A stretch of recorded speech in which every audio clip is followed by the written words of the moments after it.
Kita mulai. Bismillahirrahmanirrahim. Assalamualaikum warahmatullahi wabarakatuh. Innal hamdalillah nahmaduhu wa nasta'inuhu wa nastaghfiruh wa na'udzu billahi min shururi anfusina wa min sayyiati a'malina.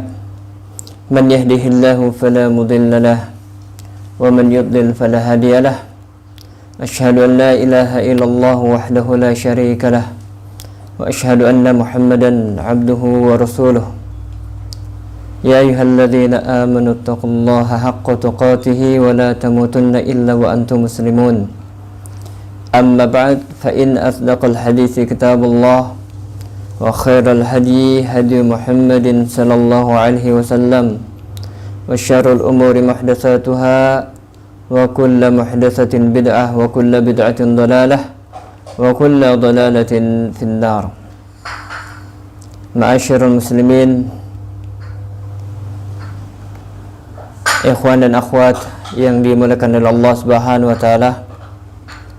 Insyaallah pada siang hari ini kita melanjutkan kembali kajian rutin kita dari silsilah yang terkait dengan i'tiqad Al-Imam Syafi'i rahimahullah ta'ala. Terakhir kemarin pembahasan kita terkait dengan masalah jihad, di mana Al-Imam Syafi'i rahimahullah ta'ala menyatakan di dalam risalahnya ini,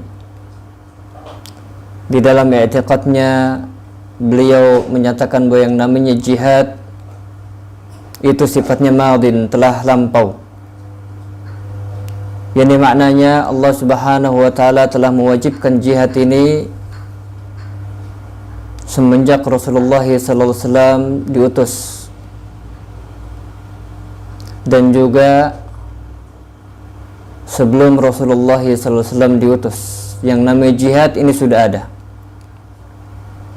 Hanya saja di awal-awal diutusnya Rasulullah sallallahu alaihi wasallam, jihad ini belum disyariatkan, dan Allah Subhanahu wa taala belum mewajibkan kepada Rasulnya yang mulia alaihi salatu wassalam, dikarenakan keadaan kaum muslimin ketika itu masih lemah. Dari sini kita mengetahui bahwasanya jihad itu tidak diwajibkan apabila keadaan kaum muslimin masih lemah. Berbeda kalau mereka telah dikepung oleh musuh-musuh mereka, di mana mereka tidak sanggup untuk keluar dari wilayah mereka. Maka dalam hal ini diwajibkan atas mereka berjihad melawan musuh-musuh mereka dalam rangka mempertahankan diri mereka dan juga mempertahankan agama. Maka dari itu para ulama menjelaskan bahwa yang namanya jihad itu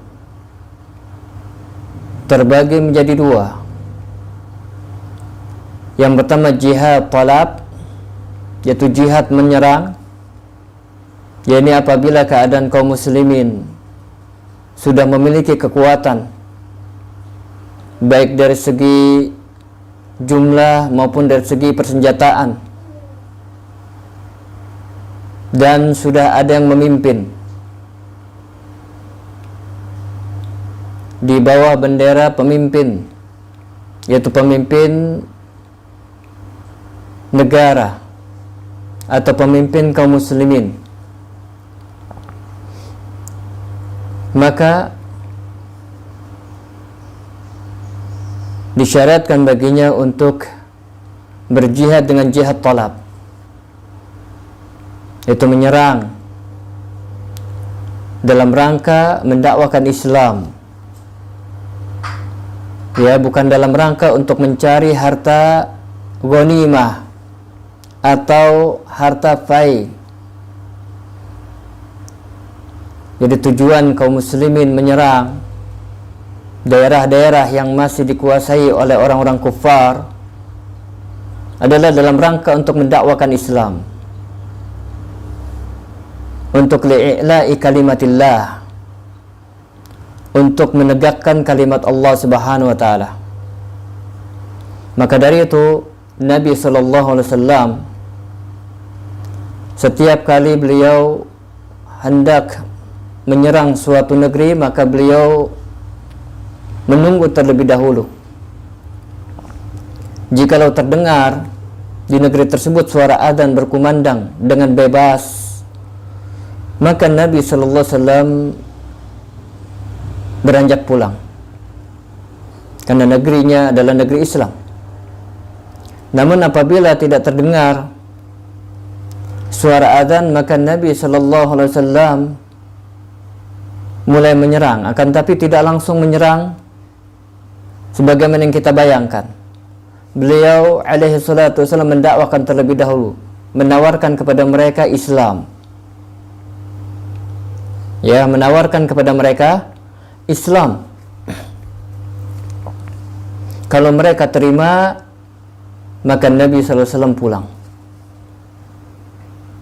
Kalau mereka tidak mau, ya, maka Nabi sallallahu alaihi wasallam menawarkan yang kedua, yaitu jizyah, yaitu pajak.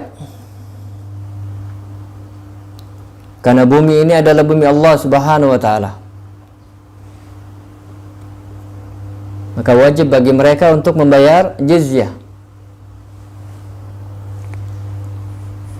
Dan jikalau mereka tidak lagi atau enggan untuk menerima hal itu, maka barulah Nabi sallallahu alaihi wasallam menyerang mereka. Namun di dalam penyerangannya pun Nabi sallallahu alaihi wasallam memberikan fikih kepada para sahabat. Jadi yang namanya jihad juga butuh fikih. Jihad bukan hanya semata keberanian, tapi jihad juga butuh ilmu. Karena betapa banyak orang-orang yang dia berjihad tanpa ilmu, ternyata kerusakannya jauh lebih besar daripada manfaatnya. Nabi sallallahu alaihi wasallam mewanti-wanti mereka, yang pertama agar mereka tidak membunuhi para wanita. Kemudian mereka tidak membunuhi anak-anak. Mereka tidak membunuhi orang-orang yang sudah tua. Mereka tidak merusak perkebunan mereka, yaitu perkebunan orang-orang kafir. Mereka tidak merusak pepohonan-pepohonannya. Mereka tidak merusak tempat-tempat ibadah mereka, kecuali apabila orang tua, kemudian anak-anak, kemudian wanita, ya, ternyata mereka konspirasi dengan orang-orang yang dewasanya dari orang-orang kufar, barulah diberlakukan hukum bunuh untuk mereka. Ya, selama para wanita tersebut tidak membuat konspirasi, tidak membuat kerjasama, kemudian anak-anak yang tanggung di antara mereka yang belum balik tidak membantu, ya, orang-orang dewasa mereka yang kafir, maka mereka aman. Maka mereka aman. Ini jihad tolak. Kemudian yang kedua adalah jihad difa'. Jihad difa'. Dan inilah yang dimaksud dari apa yang saya ucapkan di awal kajian kita tadi. Ini apabila musuh-musuh Islam telah mengepung dan telah menyerang suatu negeri di antara negeri kaum muslimin, di mana kaum muslimin ketika itu tidak sanggup lagi untuk keluar dari wilayah tersebut, maka diwajibkan bagi kaum muslimin yang ada pada daerah tersebut untuk berjihad dengan jihad difa', yaitu dengan jihad pertahanan, dalam rangka untuk mempertahankan agama dan mempertahankan diri mereka. Dan masuk di dalamnya diwajibkan pula para wanita untuk membela suami-suaminya. Anak-anak yang tanggung juga ya disyariatkan juga untuk membela bapak-bapak mereka. Ya, di dalam mempertahankan diri mereka dan juga agama. Jadi ini jihad. Dan jihad ini sudah Allah Subhanahu wa taala wajibkan sebelum Rasulullah SAW diutus. Hanya saja dalam kondisi menyerang tadi, maka Allah Subhanahu wa taala tidak mewajibkan kecuali apabila kaum muslimin sudah memiliki kekuatan, baik dari segi fisiknya maupun dari segi akidahnya, dari segi keimanannya, ya, ataupun dari segi persenjataan mereka, jumlah dan seterusnya. Ya, barulah mereka diwajibkan untuk berjihad dengan jihad yang talab. Ya, Syekh Al-Imam Asy-Syafi'i rahimahullah ta'ala mengatakan wal jihadu madin. Yang namanya jihad itu telah terdahulu, telah lampau kewajibannya. Ma'a kulli birrin wa fajir. Ya, bersama setiap pemimpin yang baik maupun yang ahli maksiat. Ya, ini merupakan akidah Ahlussunnah wal Jamaah. Ini merupakan akidah Ahlussunnah wal Jamaah. Anna al-jihad madin ma'al a'immati abraran kanu aw fujjaran. Bersama imam, bersama pemimpin, dan pemimpin yang dimaksud di sini adalah a'immatul a'zam, yaitu para imam, pemimpin yang tertinggi, bukan pemimpin organisasi, ya, atau pemimpin atau kelompok dari kelompok-kelompok Islam, bukan, tapi pemimpin kaum muslimin, pemimpin suatu negeri, ya, pemimpin suatu negeri. Apakah dia raja, apakah dia presiden, apakah dia sultan, bersama mereka, apakah mereka itu orang-orang yang berakhlak mulia ataukah mereka ahli maksiat, maka berjihad bersama mereka, ya, berjihad bersama mereka di bawah bendera mereka. Lalu bagaimana dengan kemaksiatannya? Kemaksiatan itu urusan si pemimpin itu kepada Allah Subhanahu wa taala. Kewajiban kita adalah mengikuti kaidah, koridor yang telah ditetapkan oleh syariat. Bahwasanya tidak boleh kita berjihad melainkan bersama pemimpin. Ya, melainkan bersama pemimpin. Al-Imam Syafi'i rahimahullah taala menjelaskan hal ini dalam rangka untuk menyelisihi para ahli bid'ah, diantaranya adalah orang-orang Khawarij, di mana mereka tidak membolehkan untuk berjihad bersama pemimpin yang fajir, pemimpin yang ahli maksiat. Bahkan mereka berpendapat wajib untuk memerangi pemimpin yang ahli maksiat itu, karena menurut keyakinan mereka, i'tiqad mereka, bahwa pemimpin itu telah kafir. Ya, jadi mereka bukannya memerangi musuh-musuh Islam, akan tapi mereka lah yang memerangi pemimpin-pemimpin kaum muslimin. Betullah kata Nabi SAW tentang mereka, itu Khawarij. Yaqtuluna ahlal Islam, mereka membunuhi orang-orang Islam, wa yad'una ahlal awsan, dan mereka meninggalkan para penyembah berhala. Mereka tidak mau berjihad bersama para pemimpin kaum muslimin yang mereka terjatuh ke dalam kemaksiatan. Bahkan menurut i'tiqad mereka, pemimpin-pemimpin yang seperti itu wajib untuk diperangi, bahkan kalau bisa dihabisi. Ya, bahkan kalau bisa dihabisi, sebagaimana mereka memerangi Ali bin Abi Thalib radhiyallahu ta'ala anhu ardhah.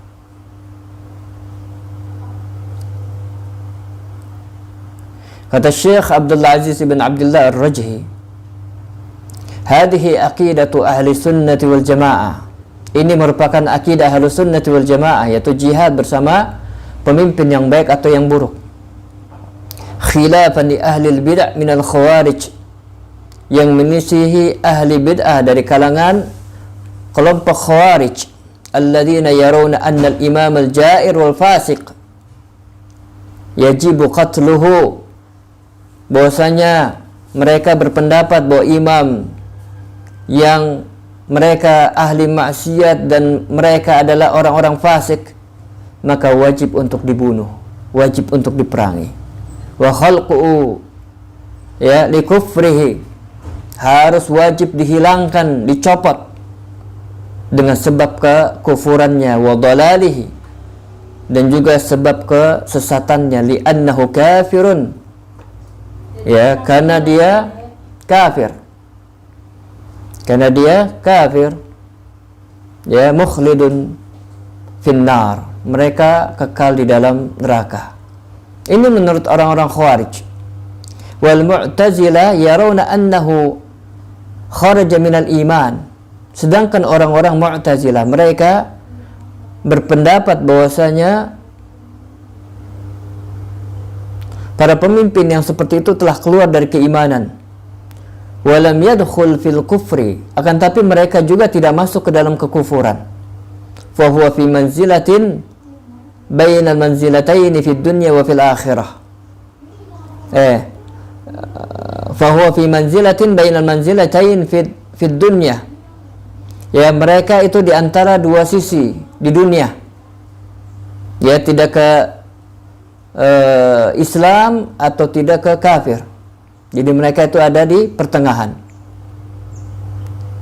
Ya, wa fil akhirah, akan tapi di akhirat mereka adalah orang-orang yang kekal di neraka.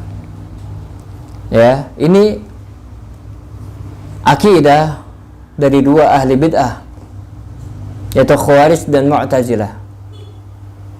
Maka dari itu Imam Syafi'i rahimahullah ta'ala menyebutkan hal ini dalam rangka menyelisihi mereka. Ya, dalam rangka menyelisihi mereka. Adapun imam dari kaum muslimin yang dia berbuat maksiat, tetap wajib bagi kita untuk mentaatinya. Wajib bagi kita untuk mendengarnya selama perintahnya tidak bertentangan dengan syariat. Adapun maksiatnya, maka ini diserahkan kepada Allah Subhanahu wa taala, urusan dia dengan Allah Subhanahu wa taala. Ya. Dan kewajiban bagi kita adalah mendoakan hidayah, mendoakan taufik kepada para pemimpin kita. Sebagaimana hal itu merupakan perbuatan dari kaum salaf kita. Dan siapakah lagi petunjuk yang harus akan kita ikuti kalau bukanlah petunjuk salafus saleh? Ya, tentunya kita tidak akan redha apabila kita terjatuh ke dalam manhaj Khawarij atau Mu'tazilah. Ya, kita enggak akan redha. Karena Allah Subhanahu wa taala tidaklah menyebutkan tentang mereka kecuali dengan penyebutan yang jelek. Dengan penyebutan yang jelek. Berbeda dengan manhaj salaf. Ya, berbeda dengan manhaj salaf.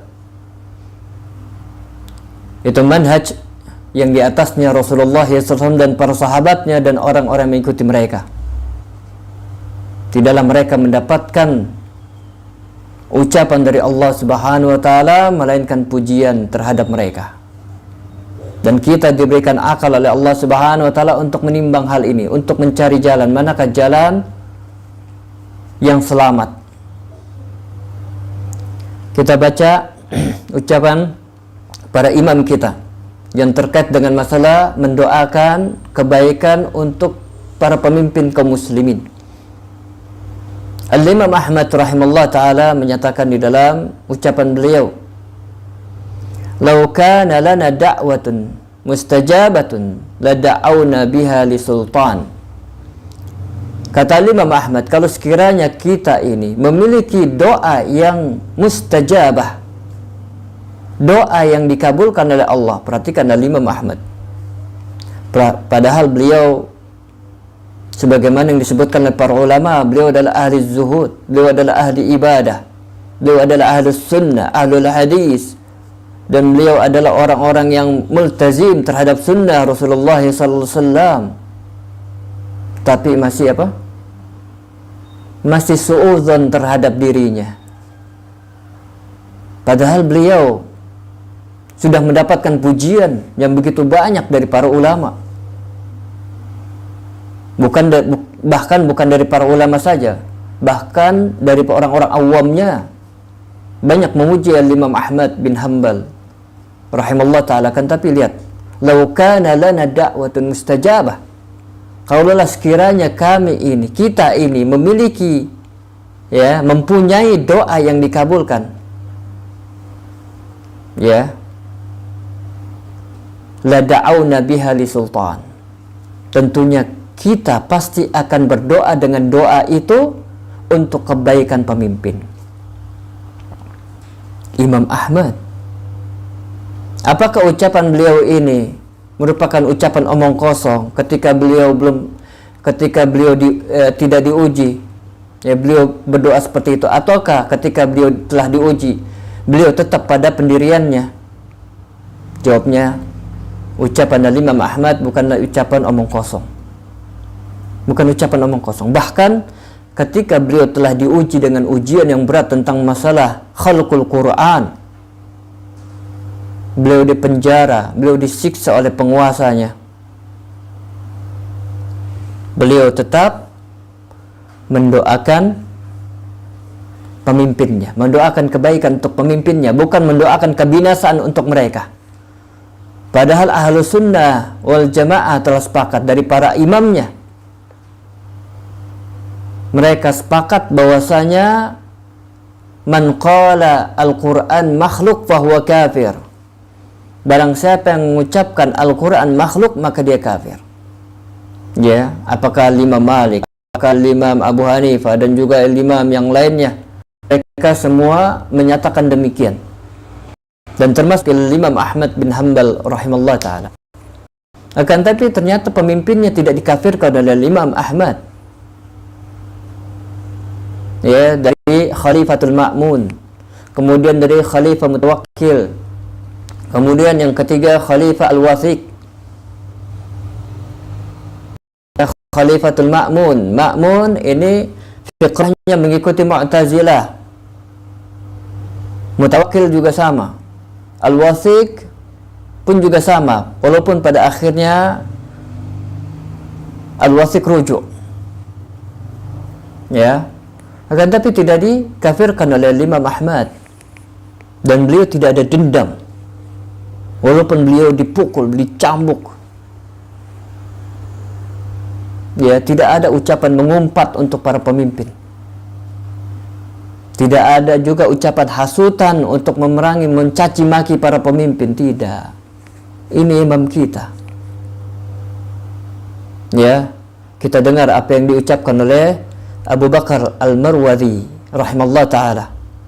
Kata beliau, sami'tu Abu Abdullah, aku telah mendengar Abu Abdullah Ahmad bin Hanbal, ya, wa dzukiral Khalifatul Mutawakkil rahimahullah ta'ala, dan ketika itu disebut-sebut tentang Khalifah Al-Mutawakkil,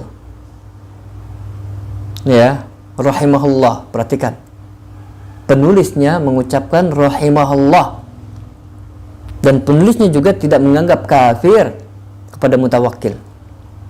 Padahal Mutawakkil mempunyai keyakinan Al-Quran makhluk. Dan tapi Imam Ahmad dan yang lainnya faham bahwa mereka mengucapkan itu bukan dikarenakan keilmuan mereka, akan tapi karena syubhat yang mereka dapat dari orang-orang yang menyimpang itu, yang mendekat kepada mereka, yang memberikan hasutan dan seterusnya, ya. Makanya Al-Imam Ahmad bin Hanbal rahimahullah ta'ala tidak mengkafirkan mereka.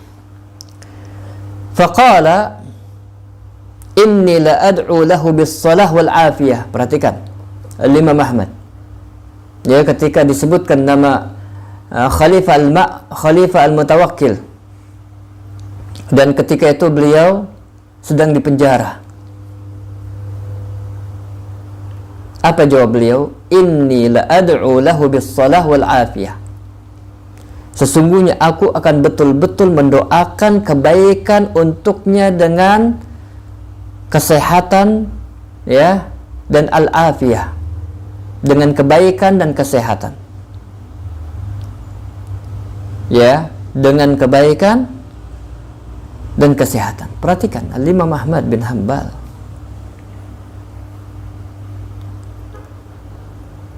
Ya, ini imam kita. Kemudian juga ucapan Al-Imam Al-Fudail bin Iyad rahimahullah ta'ala, di mana beliau mengatakan, "Lau kana li da'watun mustajabah." Kalaulah sekiranya aku memiliki doa yang dikabulkan oleh Allah, masayyartuha illa fil imam. Tentunya aku tidak akan arahkan doa itu, tidak aku akan jadikan doa itu kecuali untuk kebaikan imam, kebaikan pemimpin. Ya, kebaikan pemimpin. Kemudian beliau ditanya, kenapa bisa demikian wahai imam, wahai Abu Ali? Ya, kalau lalu beliau mengatakan, kalau sekiranya doa itu untukku, maka itu untuk kebaikan aku pribadi.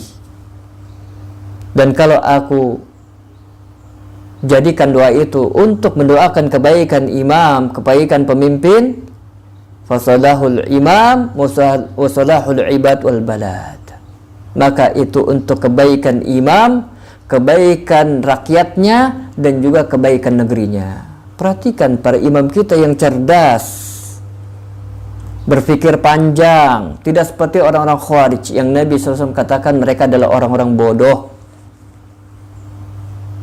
Maka jangan ikuti jalan mereka, walaupun mereka secara fisik menakjubkan kita.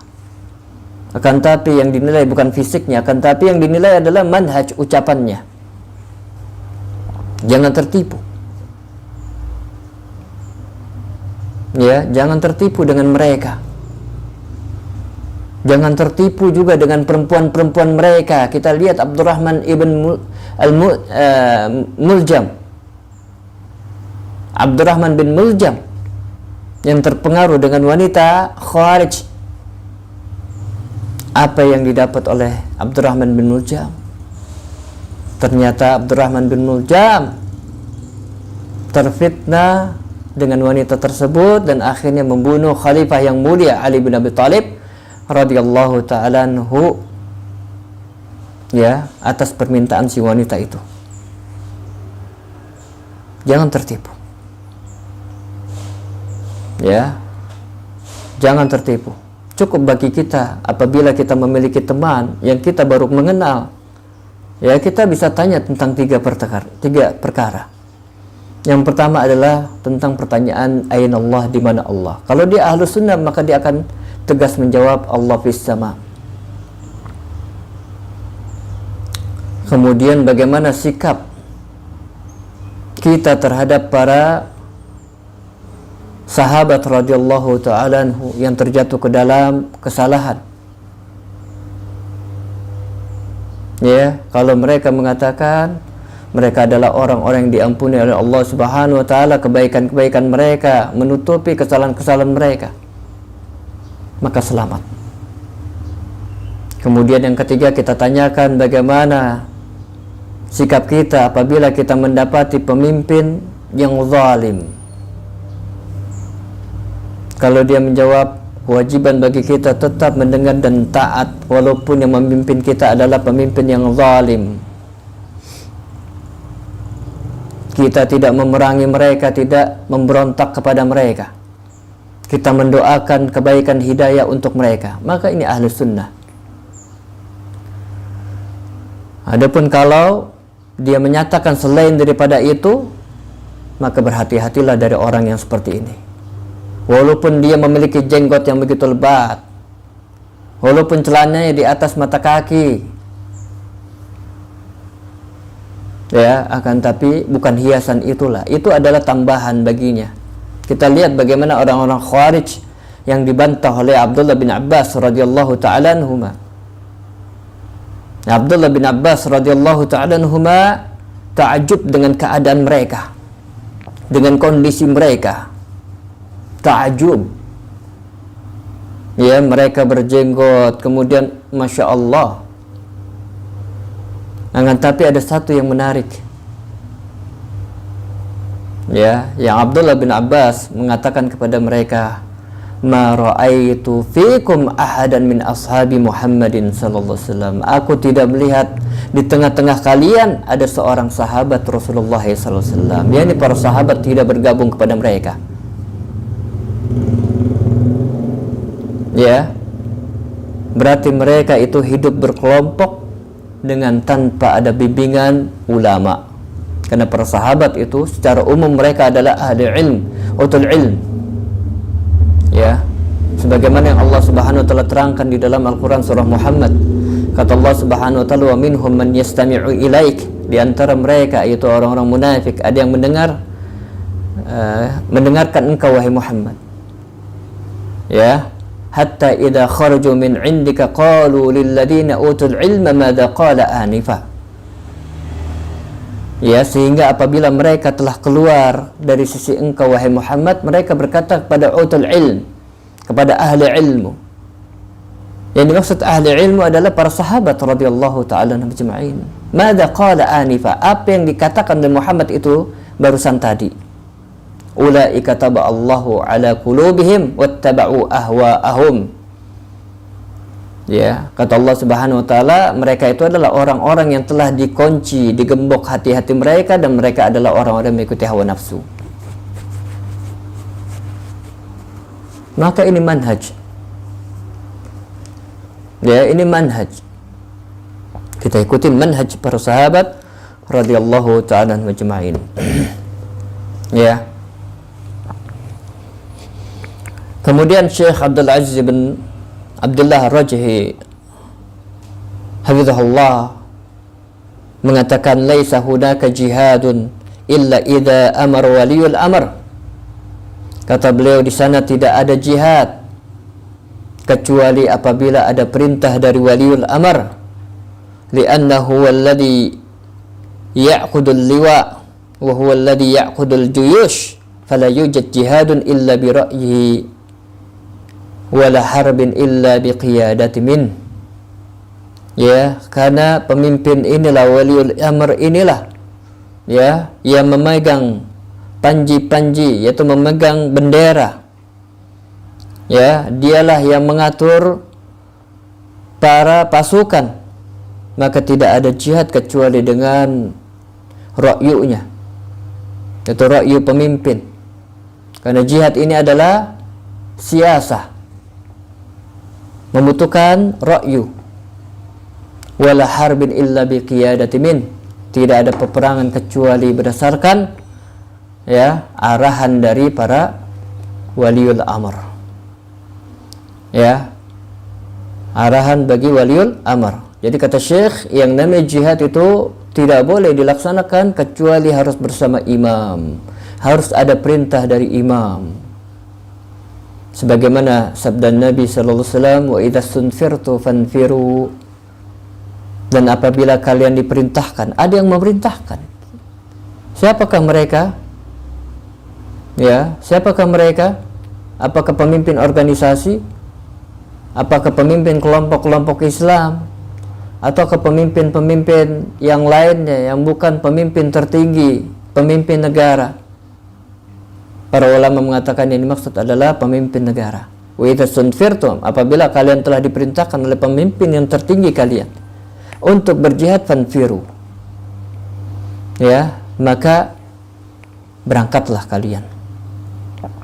Dan bagi orang yang berjihad harus memperhatikan dua hal. Yang pertama,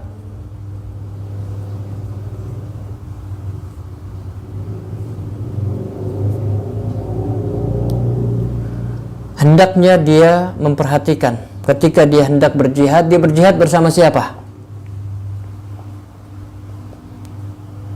Ya, dia berjihad bersama siapa? Apakah ada yang memimpinnya? Yaitu pemimpin, salah satu dari pemimpin kaum muslimin atau tidak?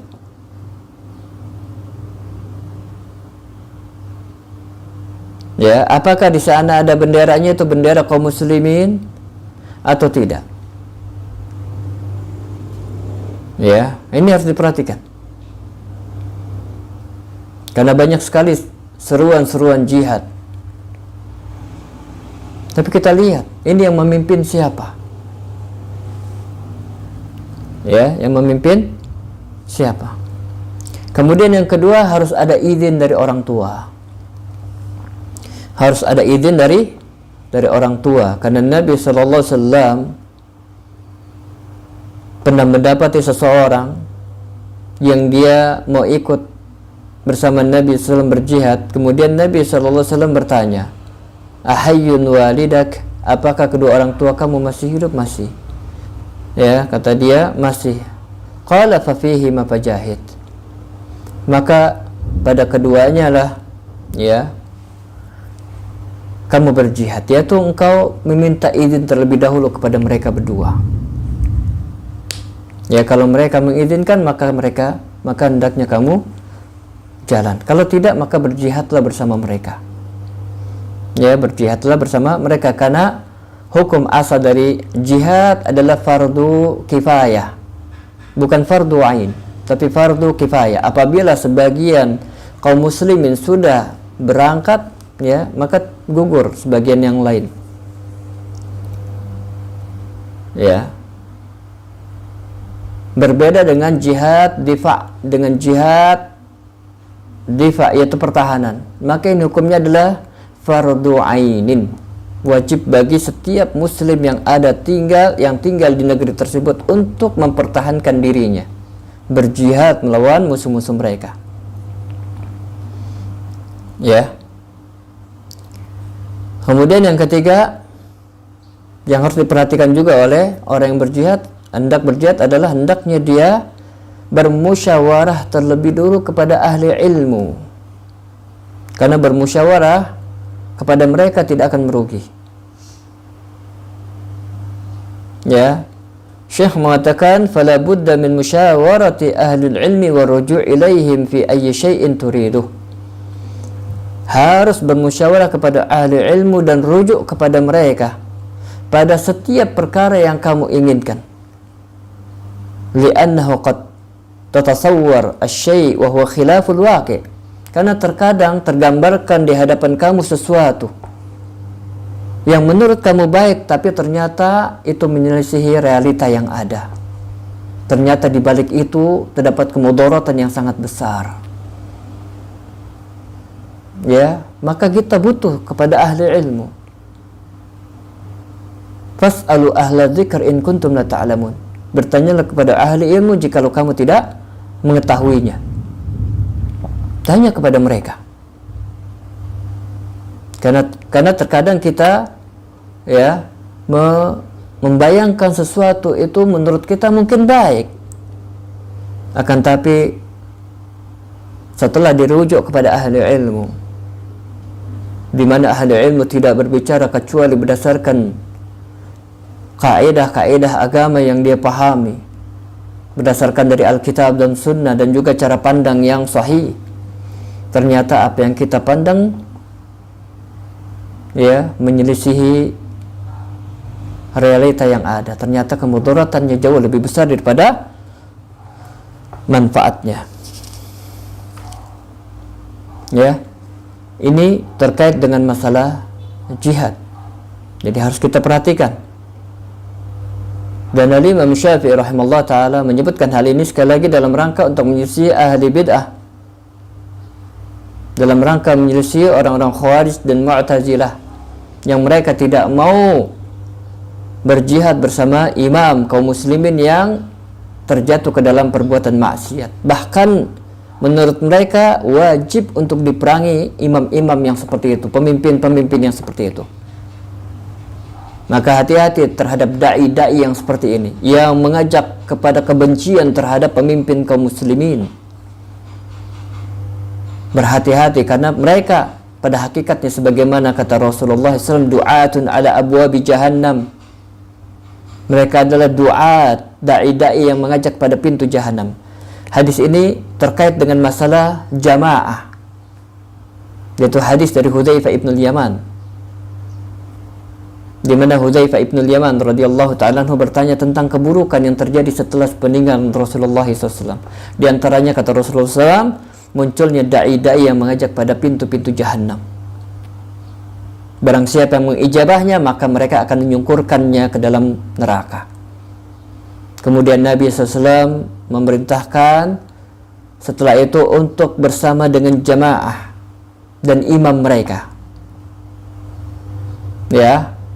Lalu kata Hudzaifah, bagaimana kalau sekiranya tidak ada jamaah dan juga tidak ada imam? Lalu kata Nabi SAW, ya, yani utruk tilkal firaqa kullaha, ya, fa'tazil tilkal firaqa kullaha, kata Nabi SAW. Hendaknya kamu meninggalkan firqah-firqah itu seluruhnya. Ya, kalau nggak ada jamaah dan nggak ada imam gimana? Tinggalkan firqah-firqah itu yang mereka menarik, ya, di antara mereka, mengangkat di antara mereka pemimpin-pemimpin untuk mereka. Karena ini musibah dan akan terjadi pengkafiran sebagiannya dengan sebagian yang lain. Karena tidak ada imam dan tidak ada jemaah. Fa'tazil tilkal firaqa kullaha. Maka tinggalkanlah semua firqah itu. Berarti du'atun ala abwabi jahannam ini terkait dengan masalah imam, dengan masalah jamaah. Dan mereka lah yang akan memecah belah kaum muslimin. Maka hati-hati terhadap orang-orang yang seperti ini. Ya, dengan kelihayan lisannya, ya, seakan-akan dia sedang amar ma'ruf nahi mungkar di depan mimbar, ya,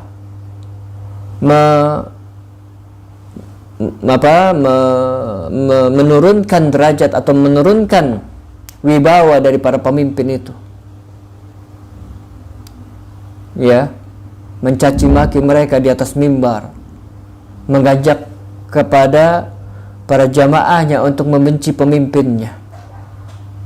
Waliyadzubillah. Ini adalah du'atun ala abwabi jahannam, yang menyelisihi jalan salaful ummah, ya, yang menyelisihi jalan salaful ummah, salafus salih. Kemudian al-Imam Asy-Syafi'i rahimahullah ta'ala melanjutkan wa salatul aidaini wal jum'ah ila yaumil qiyamah, yaitu salat Idul Fitri dan Idul Adha dan juga salat Jumat bersama mereka, itu para pemimpin, baik itu pemimpinnya baik atau kepemimpinnya fajir, apakah pemimpinnya ahli maksiat, salat di belakang mereka, ya. Apakah pemimpinnya adalah pemimpin yang suka melakukan bid'ah, bukan bid'ah yang mukaffirah, bukan bid'ah yang bisa mengakibatkan kekafiran, ya, bukan bid'ah Rafidhah misalkan, ya, bid'ah selain mereka, sampai-sampai bid'ah tentang masalah khalqul Quran, Al-Quran makhluk, salat di belakang mereka sebagaimana para imam, yaitu para imam kita, Imam Ahmad dan seterusnya, salat bersama mereka. Al-Imam Al-Hasan Al-Basri rahimahullah ta'ala, sebagaimana yang dinukil oleh Imam Al-Bukhari rahimahullah ta'ala dalam kitab sahih beliau, pernah ditanya, yaitu Al-Imam Al-Hasan Al-Basri, ya imam, bagaimana kita salat di belakang ahli bid'ah? Ya, kata Imam Al-Hasan Al-Basri, kata beliau, salli ma'ahu, ya, salatlah kamu bersamanya, wa alaihi bid'atuhu, bid'ahnya dia yang nanggung, bid'ahnya itu urusan dia dengan Allah Subhanahu wa ta'ala. Dia, kewajiban kita adalah salat di belakang mereka, mendengar dan taat terhadap perkara yang tidak bertentangan dengan syariat Allah Jalla fi'ula. Dan itu berlaku sampai hari kiamat, sebagaimana diyakini oleh Imam Asy-Syafi'i rahimahullah ta'ala, ila yaumil qiyamah, sampai hari kiamat. Ay anna salat al-aidain wal jum'ah ya tusalla khalfal imam walau kana jairan ila yaumil qiyamah. Kata Syekh Abdul Aziz ibn Abdullah Ar-Rajhi memberikan syarah, kata beliau, itu salat dua Id dan juga salat Jumat di belakang imam, sekalipun imam itu adalah ahli maksiat, dan itu harus dilakukan sampai hari kiamat. Ya, itu dilakukan sampai hari kiamat. Ya, setelah pembahasan ini beliau beralih kepada pembahasan yang lain, yang seakan-akan ini adalah masalah fikih, sebagaimana masalah yang telah disinggung kemarin, yaitu beliau membahas tentang masalah mengusap di atas dua khuf. Beliau menyebutkan ini ternyata dalam rangka untuk membantah keyakinan ahli bid'ah Rafidah yang mengingkari tentang masalah ini. Padahal hal ini adalah perkara yang warid, yang telah sahih datangnya dari Rasulullah SAW, dan untuk urusan tersebut, yaitu perkara mengusap di atas dua khuf, telah diriwayatkan dari lebih 80 orang sahabat Nabi Muhammad radhiyallahu ta'ala majma'in. Nah, begitu juga dengan pembahasan ini. Kata beliau, wal bai'u wasyira' ala hukmil kitabi was sunnah. Jual dan beli dan jual, yaitu jual beli, ya, ini merupakan perkara yang hak berdasarkan Alkitab dan Sunnah. Berdasarkan Alkitab dan Sunnah. Ya, Syekh Abdul Aziz ibn Abdullah Ar-Rajhi menyebutkan hal ini berdasarkan firman Allah Subhanahu wa taala dalam surah Al-Baqarah ayat 275. Kata Allah Subhanahu wa taala, wa halallahu al-bai'a wa harrama ar-riba. Allah Subhanahu wa taala menghalalkan jual beli dan mengharamkan riba. Dan jual beli ini hukum asalnya adalah mubah. Ya, kita boleh berjual beli apa saja selama itu tidak ada larangan. Ya, selama caranya tidak menyelisihi kaedah-kaedah agama. Selama caranya tidak merugikan orang lain, tidak menzalimi orang lain.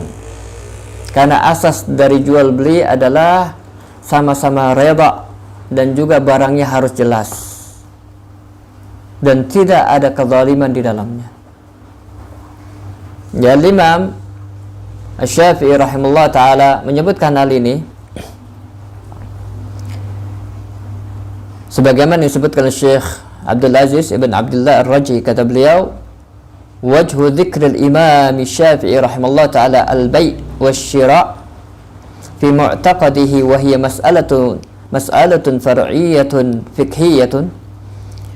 Ya, Imam Syafi'i rahimahullah ta'ala menyebutkan tentang jual beli ini di dalam akidah beliau, risalah akidah beliau, sedangkan ini adalah masalah far'iyyah, yaitu masalah furu'iyyah, fiqhiyyah. Arada rahimallahu ta'ala annahu yajibu 'alal insani an ya'taqida anna al-bai' wasyara' halalun. Ya, di sini Imam Syafi'i rahimallahu ta'ala ingin menjelaskan kepada kita bahwasanya wajib bagi kita semua meyakini bahwasanya yang namanya jual dan beli itu hukum asalnya adalah halal. Ya, hukum asalnya adalah halal. Faman ankara hillal bai' fa innahu yakfur. Barang siapa yang mengingkari kehalalan jual beli, maka dia kafir. Idza qamat alaihi al-hujjah, apabila telah tegak hujjah atasnya. Li'annahu mukadzibun lillah, karena dia telah berdusta, ya, mendustakan Allah Subhanahu wa ta'ala. Jadi dari sini kita mengetahui kenapa Imam Syafi'i rahimahullah ta'ala menyebutkan masalah ini, yaitu untuk menjelaskan kepada kita yang namanya jual beli itu berdasarkan Alkitab dan Sunnah, hukum asalnya adalah halal. Allah Subhanahu wa ta'ala telah menghalalkannya. Barang siapa yang mengharamkan sesuatu yang Allah Subhanahu wa ta'ala telah halalkan, maka dia kafir. Ya, maka dia kafir dan dia telah mendustakan Allah Subhanahu wa taala. Ya, untuk mewanti kita agar kita jangan gegabah di dalam mengharamkan sesuatu yang Allah Subhanahu wa taala telah halalkan, dan agar kita ketahui bahwa di sana ada kaidah al-aslu fil asya al-hillu wat taharah. Hukum asal dari segala sesuatu yang tidak ada kaitannya dengan agama, tidak ada kaitannya dengan ibadah, hukum asalnya adalah halal dan suci. Ya, hukum asalnya adalah halal dan suci. Ya, berbeda dengan hukum asal ibadah. Para ulama menyebutkan al-aslu fil ibadah al-haram wal mana'. Ya, hukum asal dari ibadah adalah haram dan terlarang. Ya, haram dan terlarang. Kita tidak boleh melakukan ibadah kecuali berdasarkan perintah dari Allah dan berdasarkan apa yang Rasulullah SAW tunjukkan kepada kita. Baik, mungkin Anda cukupkan sampai di sini ya, karena di sini mendung. Jikalau di antara antum yang ingin bertanya, silahkan, tafadhal ya, baik melalui Instagram atau melalui Zoom ya, silahkan bisa tanya langsung, tafadhal.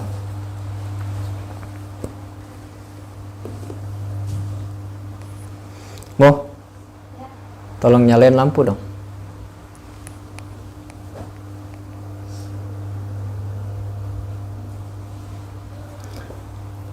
Fadhal, silakan jikalau ada yang ingin ditanyakan.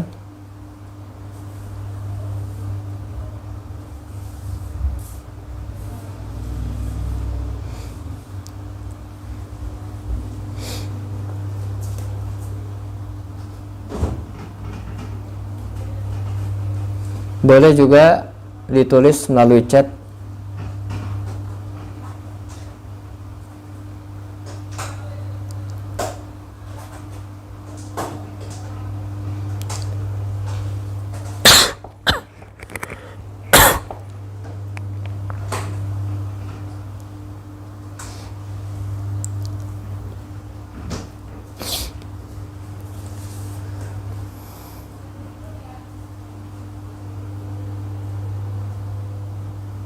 Tidak ada pertanyaan?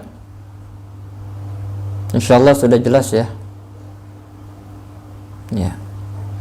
Baik, jikalau tidak ada pertanyaan, mungkin Anda cukupkan sampai di sini. Allah taala alam, yang benar datang dari Allah Subhanahu wa taala, dan yang salah dari ana dan juga dari syaitan. Subhanakallahumma bihamdika asyhadu an la ilaha illa anta astaghfiruka wa atubu ilaik. Assalamualaikum warahmatullahi wabarakatuh. Dan insyaallah besok kita akan membahas tentang masalah qawaidul fikih, yaitu jam 8 pagi, dan besoknya di pagi hari juga ada pembahasan tentang masalah manhaj ya, dari kitab yang lain. Wallahu taala alam. Assalamualaikum warahmatullahi wabarakatuh.